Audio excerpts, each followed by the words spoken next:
La matinale d'Europe 1. Nikos Aliagas. Il est 8h12, on jette un coup d'œil à l'actualité internationale à présent avec Vincent Herouet. Nikos. Mon cher Vincent Herouet, dans moins de 100 jours, c'est le Brexit. Et le divorce risque d'avoir lieu sans qu'il y ait un accord entre Londres et les Européens. Et on prend désormais au sérieux le pire des scénarios. Le scénario catastrophe. Ouais. Bien, les Britanniques viennent d'en avoir un avant-goût avec la paralysie de l'aéroport de Gatwick, près de Londres. Mercredi, 2 drones mystérieux ont été repérés au-dessus de la piste. Les avions sont restés cloués au sol. 110 000 passagers obligés de camper sur place ou de retarder leur voyage. Et l'armée mobilisée pour débusquer les pirates de l'air.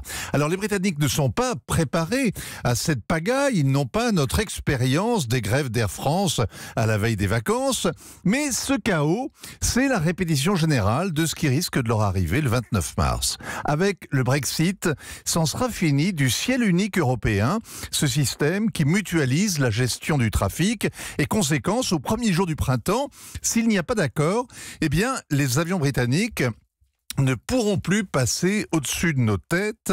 Il faudra que Londres négocie avec chacun des pays survolés.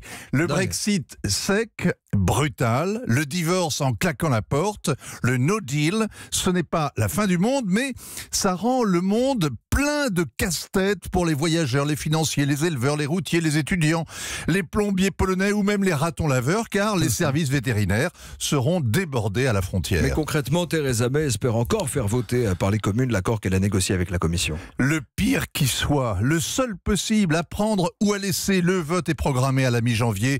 Trop tard pour renégocier ou tenter un nouveau référendum. Elle joue la montre, c'est elle ou le chaos, dont Gatwick donne l'avant-goût comme un cadeau de Noël. Alors de son côté, la Commission européenne commence à réaliser la fatalité en marche. Il devient urgent de se préparer à ce qu'elle appelle un non-accord par accident. L'accident, c'est la démocratie, le vote des communes. La Commission propose donc 14 mesures urgentes.